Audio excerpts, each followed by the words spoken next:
coming up on the programme. Are they on your high street? Tonight we look at the impact of gambling on Londoners and their communities.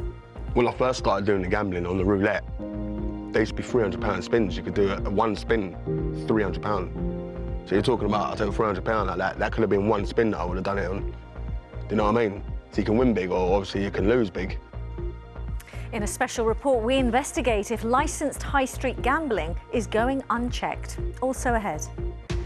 Warnings that new visa rules could have an operational impact on London's transport system. Plus, they're not exactly happy hammers on the pitch right now, but West Ham are spreading a bit of joy today with the opening of their new community hub.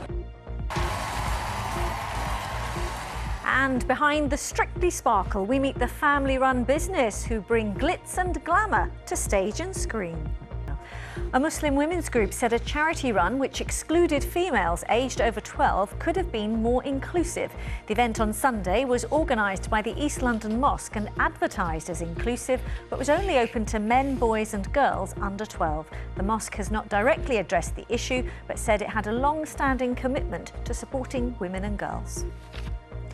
The Housing Secretary, Steve Reed, says a decision about the proposed Chinese embassy in East London will be announced within weeks. The decision was called in last year, which means approval would be given by ministers rather than Tower Hamlets Council. If approved, it would be on the site of the Old Royal Mint, which is by the Tower of London. And more than 25,000 households living near Luton Airport have been warned about 5 months of disruption as the airport prepares to begin overnight works to resurface its runway and taxiways. It'll start on the 3rd of November and will be carried out in the early hours of weekday mornings.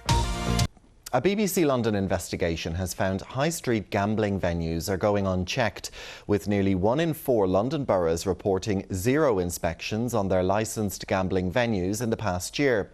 Councils should check that venues comply with the licences, including protecting vulnerable people and checking the number and ratio of slot machines thought to be highly addictive. But the body which represents councils say they face significant financial pressures, which limit their resources. I accept there are gaps within the system in terms of our understanding of what's happening at a local level, and the best way of filling that would be for local authorities to do those inspections that they're funded to do. And clearly, if those things don't happen, then people are potentially exposed to harm. Well, gambling industry bodies said that their members operate safe venues in highly controlled, regulated environments.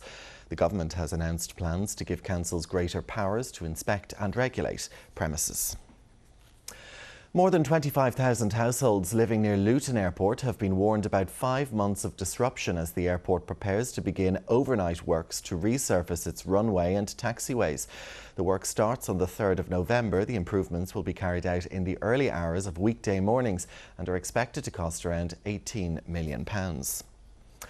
Westminster Council is bidding farewell to what it says is Britain's oldest parking marshal.